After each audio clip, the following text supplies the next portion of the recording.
And we're live. It is Friday, April 24th, 2020. Boris Johnson, 10 Downing Street is casting doubt on whether he will really come back to work on Monday, but he had a phone call with Donald Trump, who said it was an incredible call. He didn't say it was a perfect call, but he was just amazed by how strong his energy was. So it's big suspense for Monday. Will Boris be back? We're not allowed to have fun anymore, but in lieu of fun, we have this time for real Noah Feldman. Noah, welcome to the show. We were just talking, Noah, that we were going to call the show In Lieu of Noah Feldman. I guess I earned that one. Us up again. Yes. I earned that one, yes. Welcome to the show. Thank you. Too many Zoom meetings, too much Zoom teaching, and general Zoom confusion. I think if I had a sweatshirt like Ben's, everything would change for me though in life. Yeah. It is like a little disconcerting that it's only the eyes that are coming straight out of your chest, Ben. Yeah, no, it's like a three-dimensional dog shirt. I mean, it really is. Is that like one of those photographs by that guy? Is his name Wegman, who does the photographs of his dogs that are so beautiful? No, it's actually an awesome company. I forget what it's called, that makes like three-dimensional shirts, and they have like three-dimensional. I have a great rhinoceros that's charging out at you, and they have like a suit of armor. I think it's like fabulous. I have two of these dog shirts, and I love them. Kate, how much do I have to pay you to wear that to teach? Oh my gosh. Not like you don't have to pay me. I wore my pink John Deere hat to teach the other day. Taught them some tractor law. But that's all hipstery. Come on, that's not the same. I know that's true. That's like, I do anything that's slightly, I mean, this is like norm culture over here. If I put that shirt on. The real question, Noah, the real question is how much would we have to pay you to wear this shirt while teaching? That is a good question. You don't have enough money. Yeah, exactly. Wait, Noah, what are you drinking? I am drinking bourbon. Oh, nice. What kind of bourbon? I am drinking the Hudson baby bourbon. Oh yeah, I like those. Right. They're insanely tiny bottles. They are, but they actually started for some reason that I cannot understand. This is genuinely fascinating. They were extremely expensive tiny bottles at my Star Market, which is the same Star Market I've been going to since I was a child. They suddenly introduced the same thing in a full-size bottle for half the price. I don't know what the math is, but it's the exact same thing. It tastes exactly the same, and it costs a quarter of what it cost previously. Wow. Well, that's great. I am going to introduce Noah, but before I introduce Noah, it's the 1 month anniversary that we've been doing in lieu of fun show. I know it's actually a little bit like insane that it's been a whole month. But I made this video for Ben as a present. And so now I'm going to make you all watch it. It's only 1 minute long, and I promise you will probably laugh or recognize some people. And it will be funny. So hold on, let me share my screen here. Okay, there we go.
That's pretty awesome.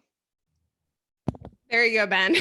Yeah, you gotta now Noah, you're going to be on the 2-month anniversary trailer. That was amazing, and I need to know why Nate personally was in the Cheers bar. Oh, because I was also in the Cheers bar. My background was the cast of Cheers. I can switch that to you if you want. That's like, it's my favorite background. Although I like Oren's in the Village Vanguard. Yeah, I know. But that's because you have bad taste in music. I was going to say that's also a more unusual. I mean, it's conceivable that Nate could have been in the Cheers bar, but not conceivable that Oren could be in the Village Vanguard.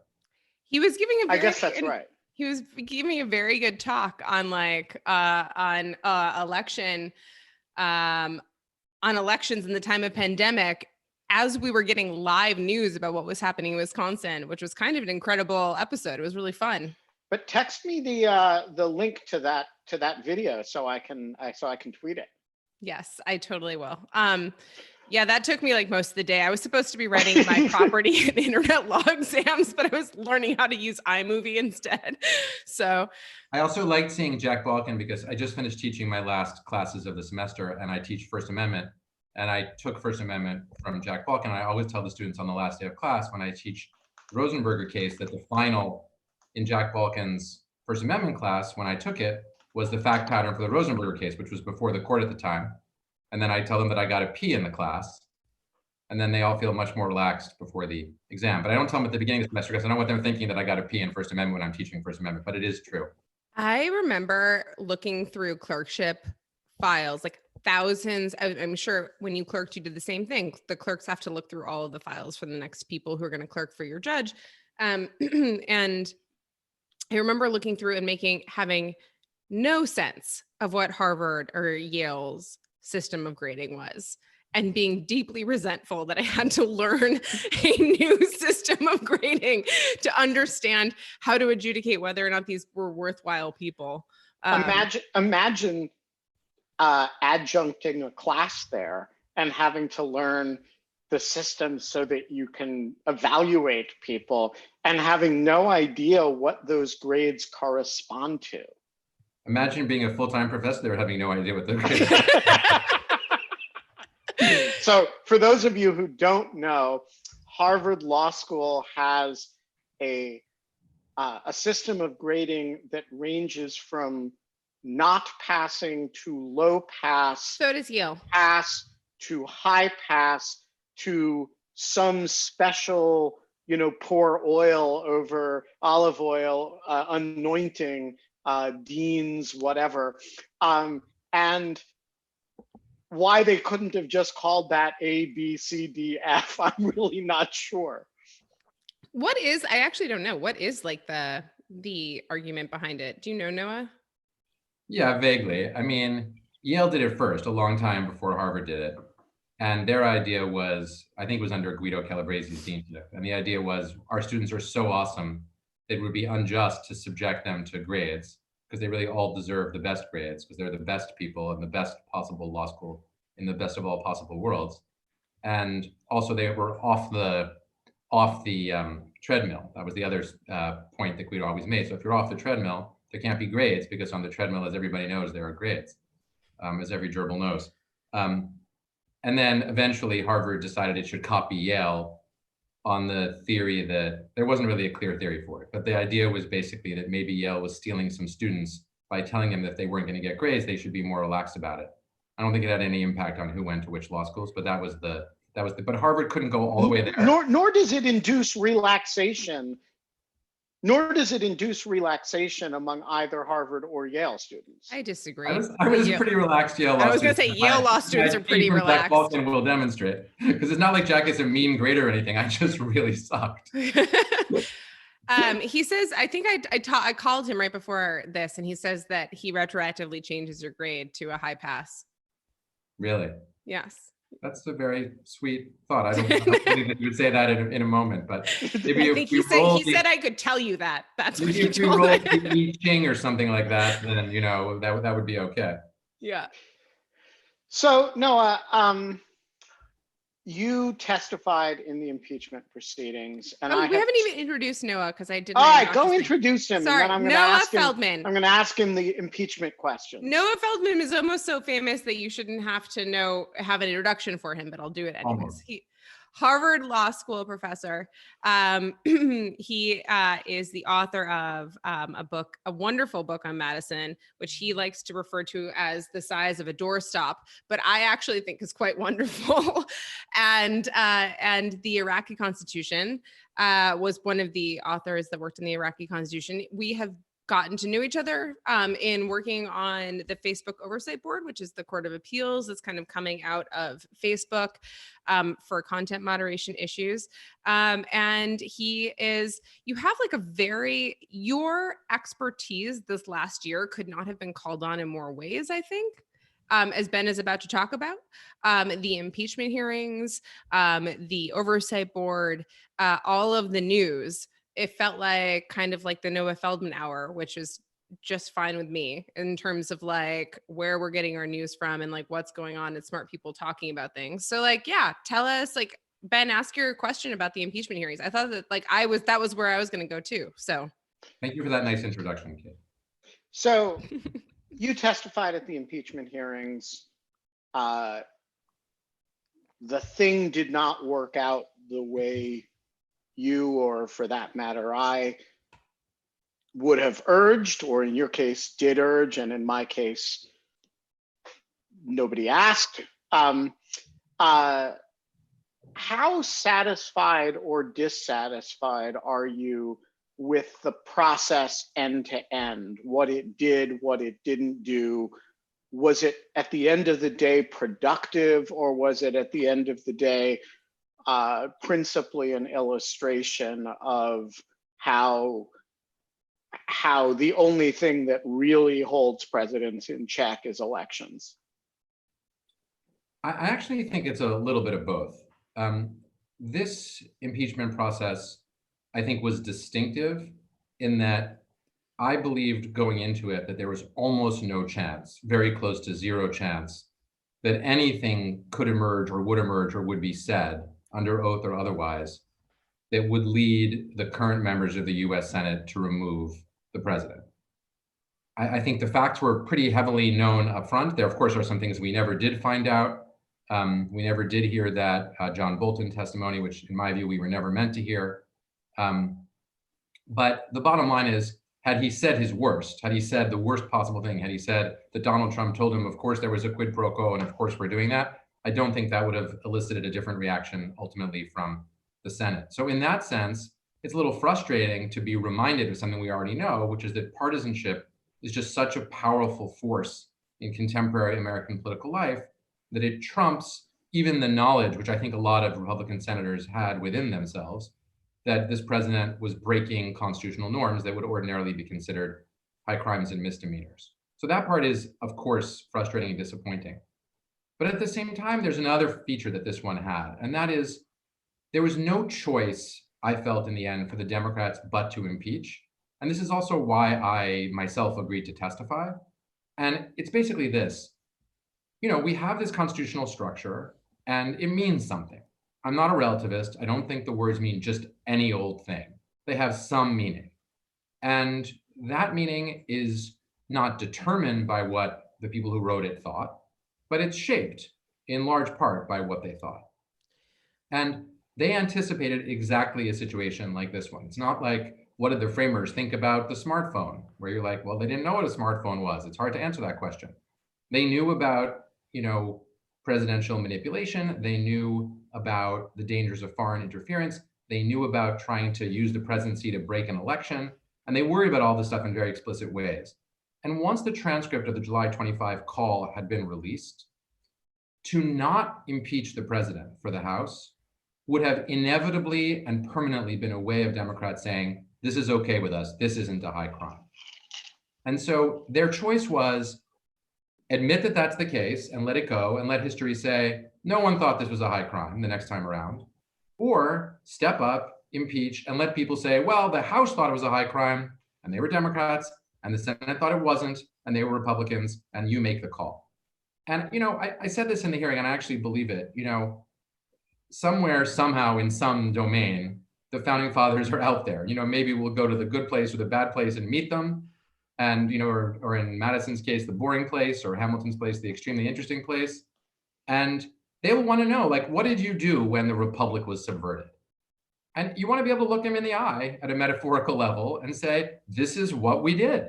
We did something. So I think it had to be tried. And I am proud of that. I do actually think it really matters that the Democrats did not allow, the political gamesmanship of thinking we're going to lose this. The public will think we lost. We might strengthen Trump. The Democrats might have gone down that road. They didn't. They stood up for principle. And there are times in life when you have to do that. And this was one of them. So do you think it meaningfully conditions you said it might strengthen Trump. I don't think there's a lot of evidence that it did strengthen Trump. His approval ratings are almost exactly what they were before the process. Do you think in any meaningful sense it conditions the election in November, or is it just this sort of moral statement that needed to be made that you kind of do without reference to effects? It might have conditioned the elections in November if it weren't for COVID-19. I mean, I would say, we're in a weird historical moment here, which is interestingly parallel in a certain respect to the way that the 9/11 attacks just closed to the topic of the Bush v. Gore decision at the Supreme Court. Right. That's the first time I've heard someone make that parallel. That's excellent. I think that that's actually true. Like I actually completely forgot that was still an ongoing debate, and like 9/11 like killed it. Just ended it. Yeah. I mean, from December of 2000 to September 10, 2001, many people who cared about the Constitution and elections thought that the Supreme Court stole the election and that George W. Bush's presidency was borderline illegitimate. And then what 9/11 showed us was not that that was false, but that it really didn't matter. There were more important things. And I think that's the way it looks now. Coronavirus, I don't think it's an existential threat to our society, though it threatens the deaths of many actual people or is killing many actual people. But it definitely is going to have the historical effect, even in our moment, of just changing the subject, probably permanently, away from that impeachment effort until the day when we next want to impeach a president. And then it will all come back. And at that point, the principled thing will have some conditioning effects. So I wanna argue that there's a little bit more connective tissue between COVID-19 and the impeachment than that sharp break allows. There was really none between 9/11 and Bush v. Gore, I agree.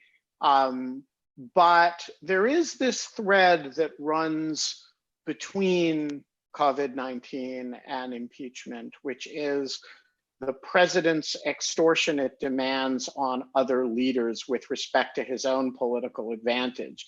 And, one of your co-panelists when you were testifying, Pam Karlan, had this rather, in retrospect, prescient hypothetical, which is what if instead of doing this to Zelensky, the president had done this to a state governor in the wake of a natural disaster. And, when you go back and you listen to that tape now, I actually thought it was a really good example at the time, but it reads really well right now. And the reason is that, his behavior is not substantially different in this environment than it is in that. And the assertion that that is a perfect phone call is also an assertion that it is okay to strong arm, Gretchen Whitmer or Gavin Newsom or not Chris Cuomo, Andrew Cuomo. And so I wonder if there is a sense in which, as people evaluate the performance in COVID-19, the kind of extortionate, immensely self-centered and overtly political fashion that he does it is significantly conditioned in real ways by just having gone through this 3-4 month process of hearing about the way he engaged with Zelensky and also retaliated against Alex Vindman and so when he threatens to fire Tony Fauci or retweets something about firing Tony Fauci, that's playing against a backdrop that, it's kind of like a movie we played before, but it was a comedy that time, but it's a tragedy now. Can I just say though, I mean, I love Pam and thought her testimony was very compelling in many ways. I think possibly though, that comment that she made very presciently sort of has the opposite effect from the standpoint of impeachment, right? I mean, I think when we today see the president doing all the things that you're describing, which are absolutely, fulfillments of Pam's hypothetical, I think what most of us think now is he is a terrible president. This is unpresidential. This is wrong. I don't think people are thinking this is impeachable. And in that sense, it substantially undercuts her argument. I mean, I think the strongest response to that version of her argument was the argument, I mean, no one actually made this because people weren't honest enough to make it really, but the argument that Trump's just a terrible president within the realm of ordinary badness, but that it's not impeachable to engage in these kind of threats. And I don't know, it's hard to make out the case that his, threatening of, the governors of Michigan or California, even to take it further, his willingness to condition aid to states that have Americans dying in them on his political viewpoint, though it's repugnant, and I think it is repugnant, I think most people think it's not impeachable. Now, maybe they think that because he wasn't successfully removed from office, but I'm not sure that's the case. That's my response to that. So I want to so that's a great point. And I think so basically you're saying that okay, what impeachment is for is two standards of deviation away from the normalcy of a presidency, but he's in the one standard deviation away from the normalcy of a presidency, edging on the second standard of deviation away. And so there should be some type of that's kind of how I hear it. That's kind of how I hear I'm not to empiricize it, but to kind of hearing kind of what you're saying, that there's a level at which he's still in the realm of normal or understandable human behavior, right? He's not some mad child king or something like that, bred of incest, right? That's gotten this type of right? No, but I'm trying to imagine what would be the standard of deviation away. So I didn't mean that, because I don't think it is about quantitative standard deviations. I thought that the reason for impeachment, and I said this under oath, and I still think it, is that he tried to, not that he conditioned aid to Ukraine, but he conditioned aid to Ukraine on the announcement of an investigation designed to destroy the political career of his chief opponent. Yes. That was what was impeachable about it. And what he's doing now is nasty, it's repulsive, it doesn't serve the interests of Americans, but it's not in an attempt to break the election. In fact, he's more or less going to lose the votes of people in all of those states. I mean, I don't think he did himself any favors in Michigan, which is the state that he needs, by his attacks on their relatively popular governor. So to me, it's not, I don't think of this as if it's pretty bad, it's not impeachable. If it's really bad, it's impeachable. I don't think it's a continuum like that. I think there's a bright line. And the bright line in this case was using the presidency to cheat in the election. Because if you can use the presidency to cheat in the election, democracy won't work. Whereas if you're just a jerk or a terrible president, democracy can still work. So it's if what you do breaks the election, it's impeachable. If it's not going to break the election under those conditions, I don't think it's impeachable. So you actually think his current conduct is less objectionable than, or more addressable within the realm of normal politics than his conduct during the Ukraine affair? It's more morally objectionable because people are obviously dying in real time. I mean, people may have died by the withholding of aid to Ukraine, but that's a rather attenuated account. Right. Morally, this is more objectionable, but constitutionally, it's less objectionable because it is remediable by elections. And the whole point of having impeachment, and again, I'm not making this up. This is what the framers literally discussed, and we've got a pretty close to a transcript of it in notes taken by Madison. Not that there's a perfect notes, but they are pretty darn good for these days, in which they literally said, well, maybe we don't need impeachment because we're going to have elections. And then the answer was very strongly made by multiple people. Well, that doesn't cover the situation where the president is distorting the election results. And that's why they were like, you know what, good point. And that's where, Gouverneur Morris, who would introduce the idea of taking impeachment out altogether, was like, you know what, I changed my mind. I was wrong. I didn't think of this scenario. And that's the scenario we were in. So the constitutional remedy isn't based on its moral wrongness. It's based on it breaking the democratic system. And so we're morally worse to act the way that Trump is acting, leading to direct deaths, than it is to act that way towards Ukraine. But it's not constitutionally impeachable. So is this why, like, so now this is all starting to click into place. Like, I only saw part of it, but you had a debate over Twitter with Larry Tribe and Marty Lederman and like a bunch of other people about like basically whether or not Trump had been impeached formally under like the proceedings.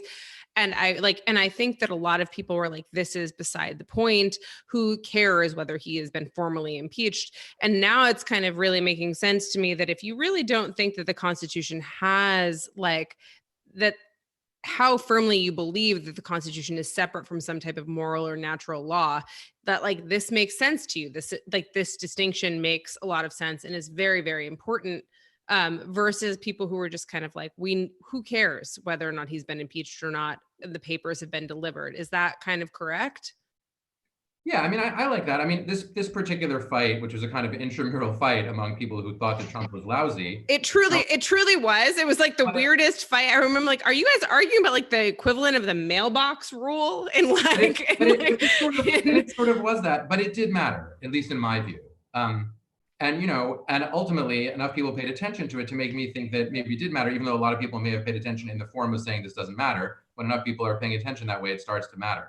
And, it started not on Twitter. It started with a piece that I wrote in Bloomberg, and before that Larry Tribe had written in the Washington Post. And, Larry Tribe's idea was that you could pass articles of impeachment, but then say that Trump had been impeached, but he couldn't be tried. And the idea was to somehow cleverly trap the president where he couldn't get himself off, of the impeachment charge. And I just thought that was breaking the system. It wasn't treating the system in terms of basic fairness. And yeah, to me, the reason that apparently technicality mattered is that impeachment is supposed to be the thing that triggers a trial. And therefore it implies some basic fairness. And you can't trigger a trial and then say, you can't defend yourself in the trial. It doesn't work that way. At that point, I was saying this to Larry Tribe, if you do this, you're no better than they are. You have to actually, the way that the Democrats have to play this is to play by the rules, because the whole point of impeachment is to say that the president didn't follow the rules. And so where I'm agreeing with you, Kate, is that I am saying that I do believe that on a whole bunch of points, the Constitution actually lays down rules. They are real rules. They are real rules of the game. We need the rules, and the other side shouldn't break the rules, and we shouldn't break the rules. Except that when you did that, the effect of doing that with the president that we have right now meant that like your talking points became his like imaginary, like crazy talking points. He retweeted you saying like, I haven't been impeached. I haven't been impeached. I'm not really impeached. It became like Zano nonsense for a bunch of people who have no capacity. I'm not trying to sound elitist here, but like who are not going to understand the nuance that you just made with the rules. True, Kate. It was true. Nancy Pelosi was holding the articles of impeachment, and therefore he hadn't yet been impeached. I mean, it's not. People said that to me, like, how dare you say something that'll make Trump happy? That's not my job description. I mean, my job description is to try to tell the truth about the Constitution. And I didn't go up there to say under oath that he ought to be impeached because I hate him. Right. That's not why I did it. I did it because I study the Constitution and I know that he violated the constitutional standards. And that's why I said it under oath. It wasn't my opinion. It was as close to a fact as I'm able to express. And similarly, on the same terms, it's my job to say impeachment happens when you bring it over to the Senate and start the trial. And so I just like my Republican friends and even my Trump supporting friends were really mad at me for testifying. They were like, what are you even doing? Similarly, Democrat friends, some of them were really mad at me. Democratic friends were some of them really mad at me for saying he's not impeached yet. And I have the same answer to both. I'm telling you the truth. There are rules. It's not all relativism. It's not anything goes. A lot of people in this country think that anything goes when it comes to law, when it comes to the Constitution. I think the president sometimes thinks that. And that's wrong. That is not a way to run a rule of law system. You can't run it that way. There have to be institutional rules and they have to be followed. And if they're all right, not, let's talk about the other side of that coin. The Senate is charged with trying impeachments. It has a standing set of rules, which it did not follow. On the other hand, it has plenary power under the Constitution to make its own rules. And it voted not to follow its rules. As I read its rules, it requires 67 votes to override them. As the majority leader reads it, it doesn't. Did the Senate do its job, and in what sense? If not, did it not? What was the rule it was obligated to follow that it didn't? Or is it just or is that one just a trial is whatever the Senate says a trial is?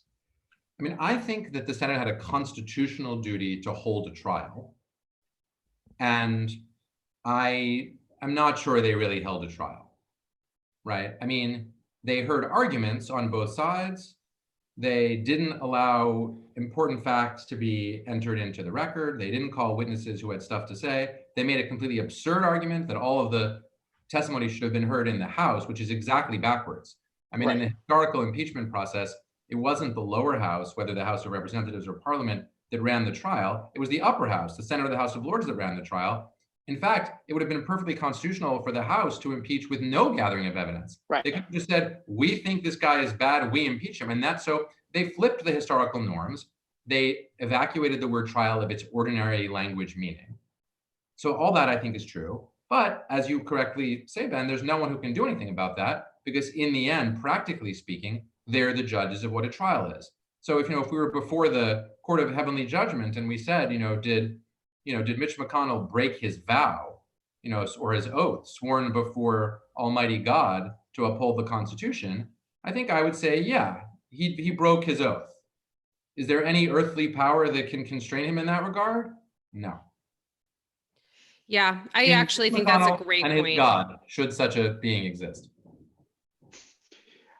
Tony Cava, you have a question.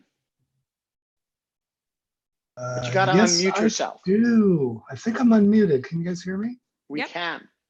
Excellent. Hey, I'm not a lawyer, but I am interested in kind of what was going on in your head, and you may have answered this in your last comments, but it struck me watching the impeachment quote unquote trial that Trump's legal team was really misrepresenting the evidence presented by the House. And it was kind of the same misrepresentations kind of over and over and over again over a period of days. And it struck me that the room is full of intelligent people, so everyone kind of knew that's what they were doing, including the Chief Justice. And I can only assume that you kind of knew that that's what was going on. So I'm kind of curious what was going on in your head during all that time. Thank you for that great question. What I'm going to say is going to be weird, so bear with me, okay, Tony? Okay. So first is, I agree with everything you just said. That's not the weird part. The defense team, with the possible exception of Alan Dershowitz, misrepresented what everyone knew to be true. They just systematically mistold the story. And here's the weird part. I was thrilled by that because it was better than the other thing. So what was the other thing? The other thing was the Alan Dershowitz view, according to which Donald Trump, of course he did all the things he's accused of doing, and that didn't violate the Constitution. So, Tony, there's this great expression, which I think goes back to La Rochefoucauld, which says that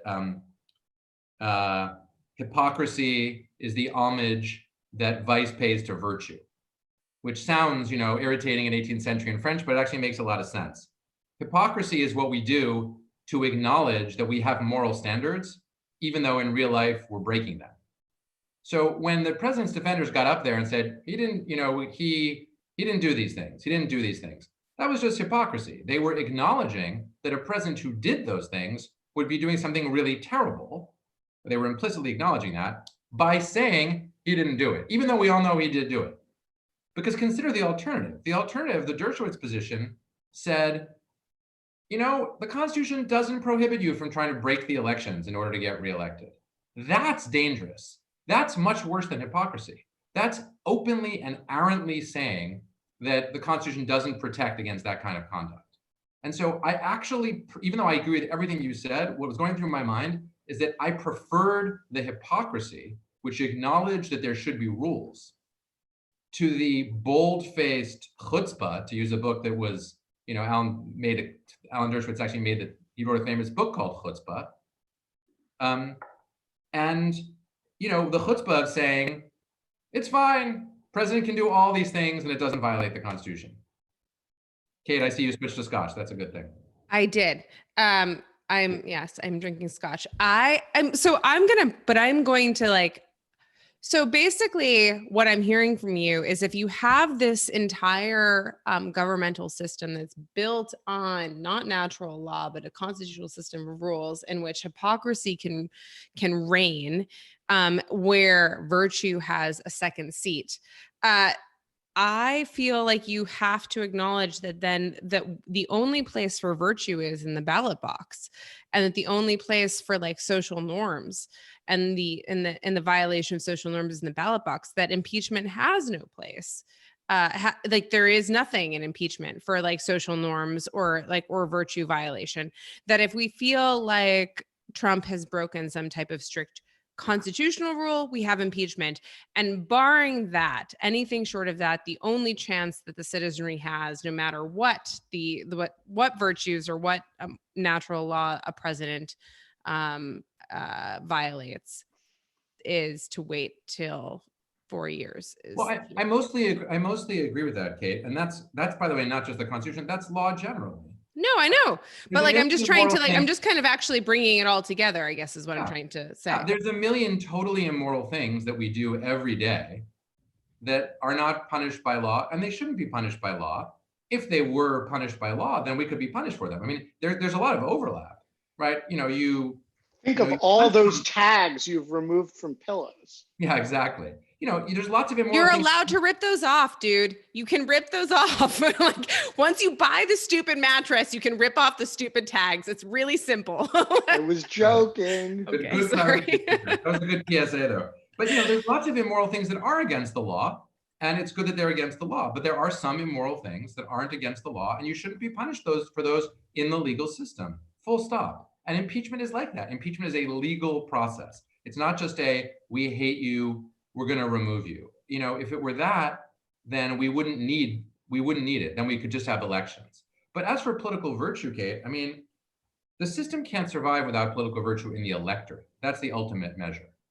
And that's what's, to my mind, really what's going to happen in November. I mean, there are a lot of excuses that can be made for Trump voters. I've made them in the past about 2016.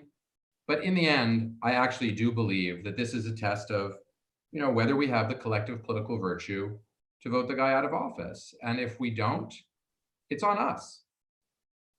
Yeah. Not on him. It's on us, not on him. Ben? I think it's on him too, but I agree with you that it is ultimately on us. Well, let's shift gears and talk about the Facebook Oversight Board. Yeah.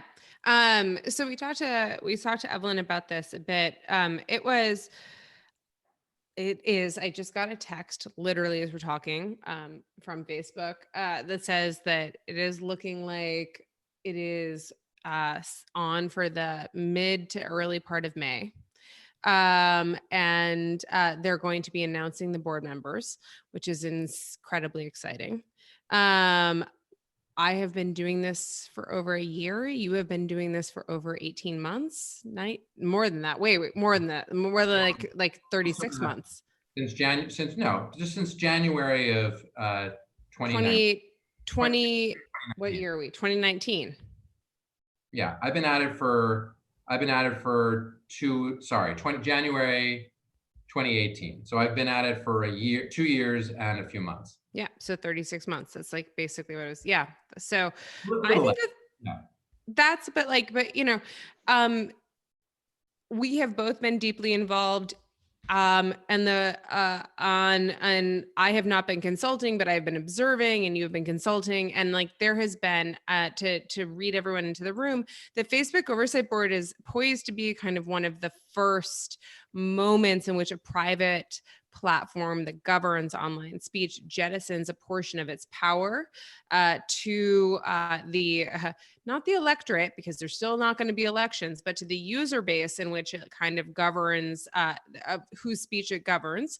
And I have been observing that for the last 12 months, the making of that board. Noah wrote the initial proposal that got adopted by Facebook for this to happen, as consulted on this kind of consistently over the last 2.5 years while it's been happening.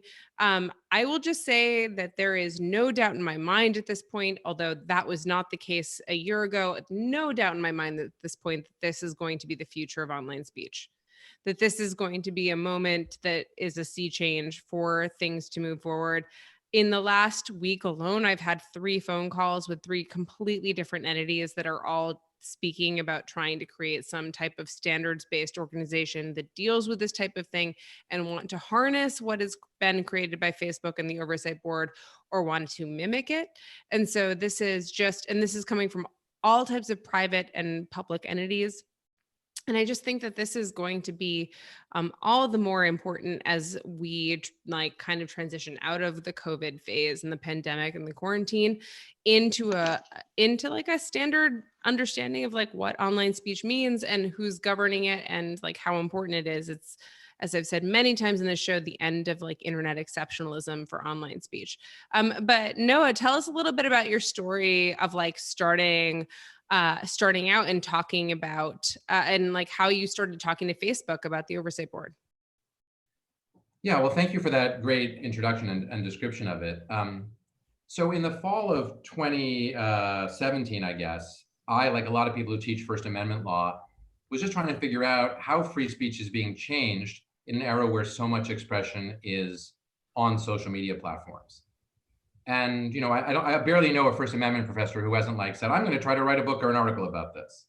And so I was doing a lot of research and thinking really hard about it. And it was just when I had finished my Madison biography, and I was sort of thinking about, inevitably a little bit influenced by what I had been reading, because Madison was central in the creation. He drafted the First Amendment. He made the first arguments for the First Amendment. And the thing that most obsessed me was that it seemed like Facebook and the other social media platforms were being lobbied by sophisticated, organized lobbying groups that wanted them to take down all kinds of content. And for good reasons: hate speech, offensive speech, harmful speech. But it seemed like nobody was lobbying them really in a serious way to leave up speech, to protect free speech values. And so I thought to myself, that's a little weird, because we know as a general rule from politics that if there's a concentrated interest group fighting for something, it usually gets it, even if many, many people are on the other side, even if a majority of people are on the other side, but care about it in a more diffuse way. So that's the story of the gun lobby. It's the story of the Cuba lobby. It's the story of the Israel lobby. None of these things are nefarious in terms of how they work. They're above board in terms of how they work. It's just that a concentrated lobby tends to win. So I thought to myself, that's going to mean that the concentrated lobby to take content down is going to keep on winning. And so free expression on social media platforms is just going to go down and down and down. And I was in Stanford actually speaking at Michael McConnell's seminar, his Law and Religion program, about my Madison book. And I rented a bike and went for a long bike ride up in the hills outside of Palo Alto, and it was much too hard for me. And I beat myself up, and your brain kind of goes into a weird place. And somewhere on the way downhill from Old La Honda, these words popped into my head, like Facebook needs a Supreme Court. And by the time I got to the bottom, the idea was pretty fully formed. It was basically this: there's a reason that governments have Supreme Courts and constitutional courts to protect free speech. It's because governments are no different from the media platforms. They will constantly be lobbied by people who want to put down speech. They won't be lobbied by anyone who wants free speech. So you create an independent entity that can't be lobbied, and you assign it some principles of free expression. And if you do that, it can defend free expression. Then I thought, well, that's half the battle. All I have to do now is convince Facebook of it. And I actually didn't think I'd be able to. I got home, I got off the bike, didn't even shower, I sat down, I wrote up a 1,000-word description of my idea so I didn't forget it. And I was going to send it out for publication, and I showed it to Sheryl Sandberg, whom I knew from college. And I said, does this seem right to you?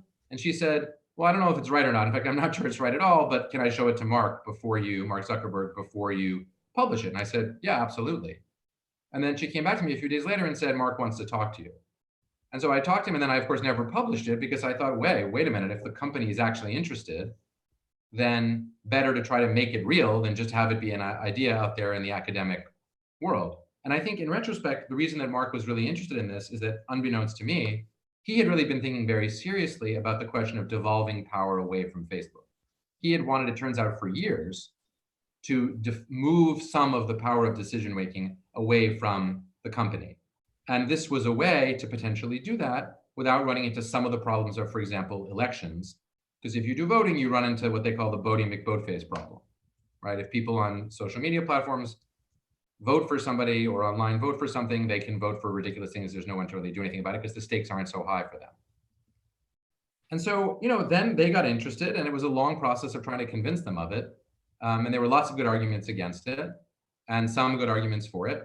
And I think really just because Mark was behind it, it got adopted. I mean, I think in a company that didn't have Facebook's weird structure with a founder who remains, the most powerful person in the company with respect to the shares, it really might not have happened. So I think ultimately it was Mark's commitment to the idea and his advocacy of it and his insistence on it that really made it happen. And I think just last but not least, Kate, you mentioned that others are interested in doing this. That is my fondest wish.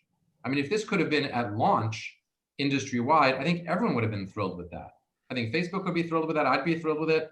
I don't think that was realistic. And I don't think that's even the future direction that we're going to see. I think we're going to see different actors who have different platforms with different values adopting their own things. And I think that's actually great. That kind of pluralism is great. But explain something to me, because there's a premise here that I didn't realize was central to the idea, but that I'm having a little trouble with as a factual matter. So your analogy was, well, they need a Supreme Court because the Supreme Court can't be lobbied.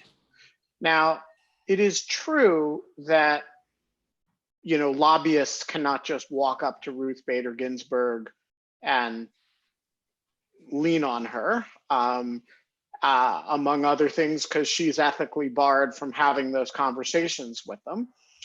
But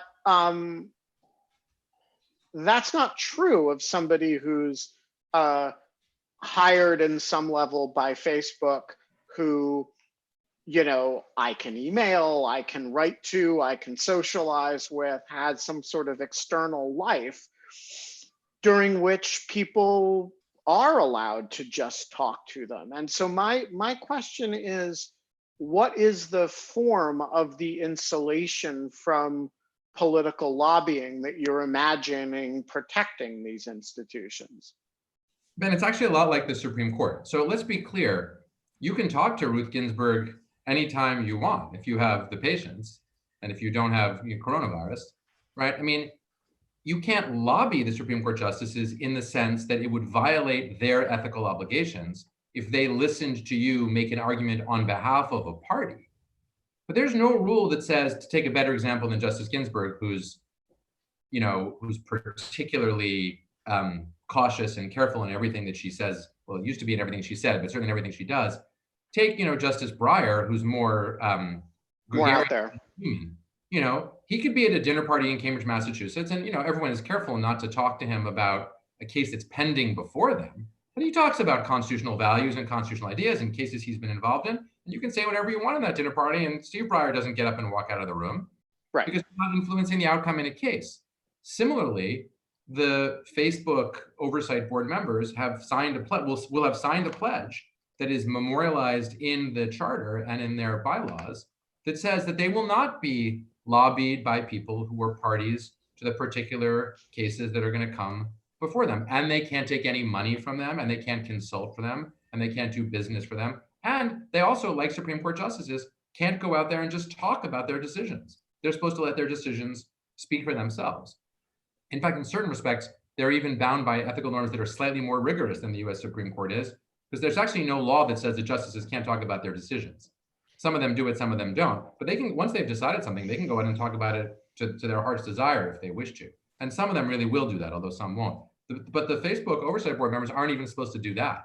They're supposed to let the opinions speak for themselves. So it's a pretty similar form of insulation. The other thing is that there's an incentive structure, right? They can't make any money from that. And the money that they'll make will just be money they'll be paid by a trust that Facebook has established, an independent trust. And they're not going to be, having business opportunities with the parties that are in the cases in front of them.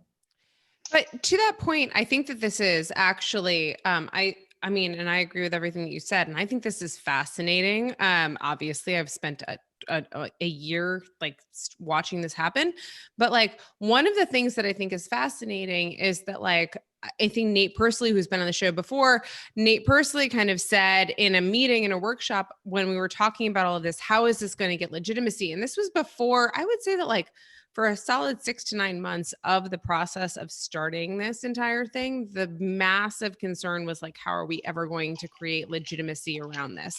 When I say we, I mean like Facebook. Like, how are we going to make people buy into this idea and think that it's real? And as Nate has pointed out over and over again, like, listen, no one thought the Supreme Court was a real thing for like a really long time. Like it until took 1803. What? Until 1803. Right, exactly. And like there was basically like, you have to have your Marbury versus Madison moment. You have to have some type of moment in which you bought into, which everyone buys into this regime, and people don't think you're just a bunch of clowns in black gowns and white wigs running around doing this, or like a bunch of people, I think is basically will be the Facebook Oversight Board, a bunch of people on Zoom publishing decisions onto a website. And so to that extent, I want to briefly show this video, which I found in the 2000, this is from 2009 Facebook, that is Mark Zuckerberg giving a talk on his early thoughts on what was called the Facebook governance project at the time. Community has grown a lot over the last few years, and at 200 million, this population would be the 5th largest country in the world, just ahead of Brazil. A community that large and engaged needs a more open process and a voice in governance. That's why a month ago, we announced a more transparent and democratic approach to governing the Facebook site. Since that time, users and experts from around the world have read and offered comments on the documents that we've proposed, the Facebook Principles and the Statement of Rights and Responsibilities. We've read all of these comments, and we've created new drafts of the documents based on the feedback that we've received. Now we want you to vote and share with us which documents you think should govern Facebook. I hope you take a minute or two to vote, and also to fan the Facebook site governance page, which will keep you informed on future proposed policy changes to the site. Thank you. So I just kind of love that, not just because it's a throwback, but because so many of the terms that he's... What'd you say? Mark's wearing a tie? Yeah, he's wearing a freaking tie. Like, right? He looks so baby-faced, right? Two, like, there is just this, like, it shows this, like, kind of, as you just said, this early commitment to, like, jettisoning this power of, like making this, like, about governance or, like, doing this thing.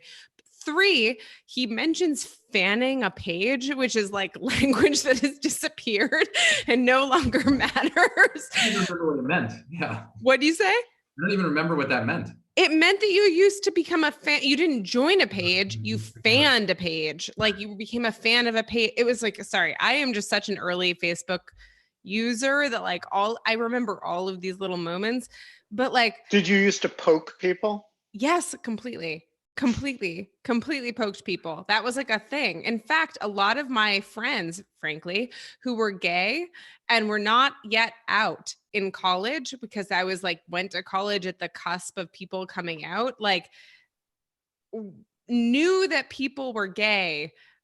Other men were gay because gay men poked them. That was like a thing that was like a jocular, like girls and boys could flirt with like people of the same or opposite sex by poking them. And that was like an entire thing. And it was socially acceptable and didn't really mean that you were gay. You could just be being friendly. But if you were gay, you kind of knew that it meant that you were gay. And so there was like this whole thing that happened. And like, but anyways, but these are the subculture genres that this platform created that are so meaningful to so many people's lives, let alone like what we have going on now in the pandemic, that I just think are really important. And I do think that I just kind of I showed that video because I think it proved your point in a lot of ways, Noah. So I want to ask you a question about the relationship between that video and the oversight board. So that video suggests what the substantive law that the oversight board would be interpreting is, which is some set of constitutive documents, whether it's the statement of principles or the rights and responsibilities. But what's the jurisdictional reach of the oversight board? Is it responsible only for reviewing takedown decisions? Is it any dispute that anybody has with Facebook? What's the parameters of what it oversees? So a truly lawyerly question. So I'm not a lawyer. I know, but you spend a lot of time with them. So there you go. That's why if you were a lawyer, I wouldn't say it was a lawyerly question because you'd punch me or something.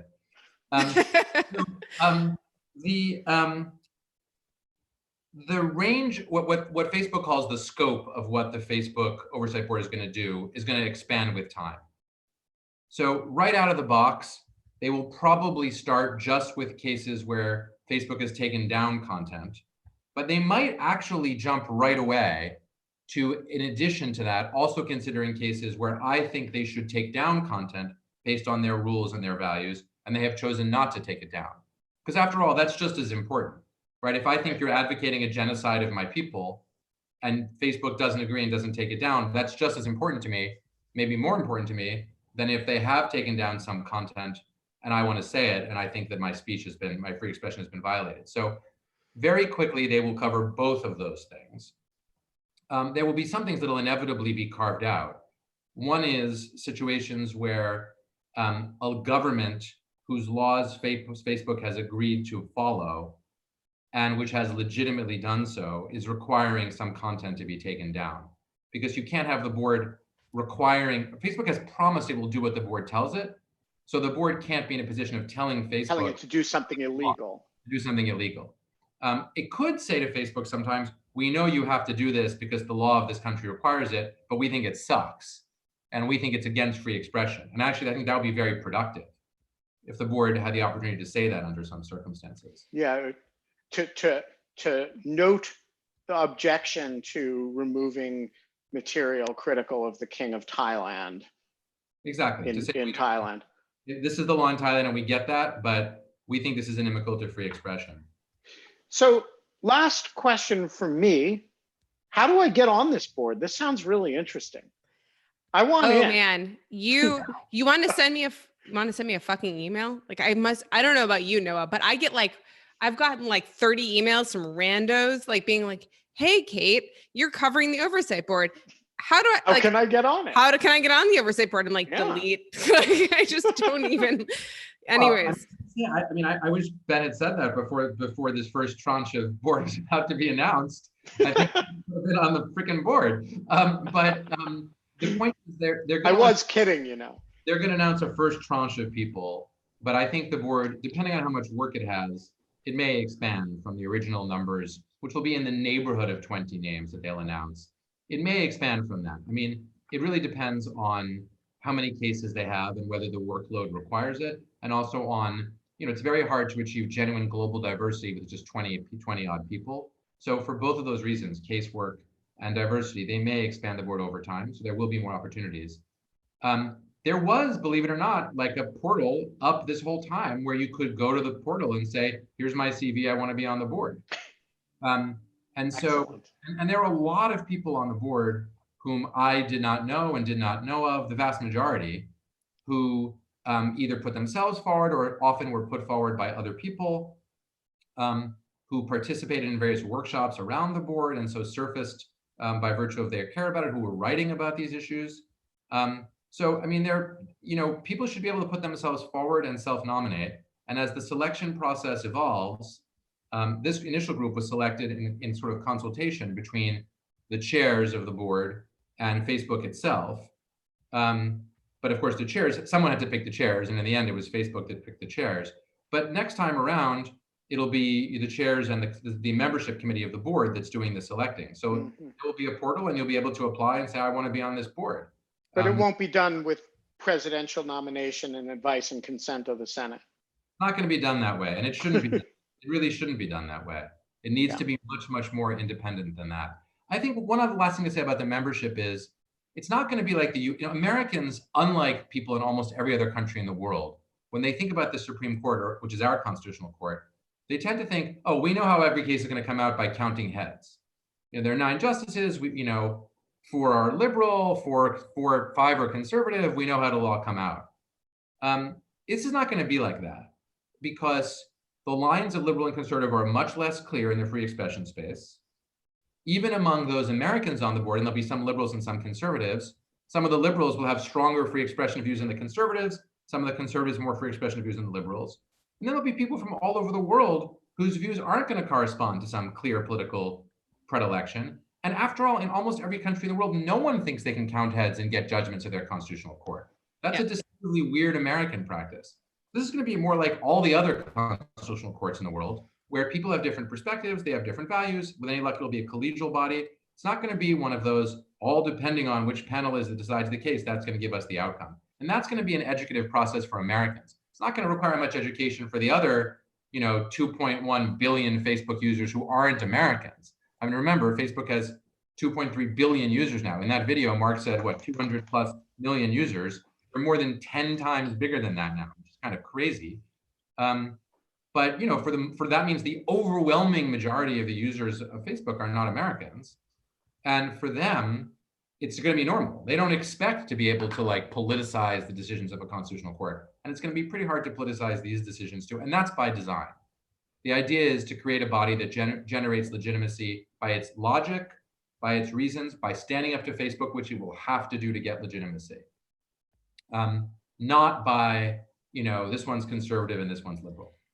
No, I completely agree with that. And we have to wrap, but Noah, could you come back after after the announcement of the board and hopefully talk to us a little bit about it? That would be really great to have you. I think that this is going to be huge.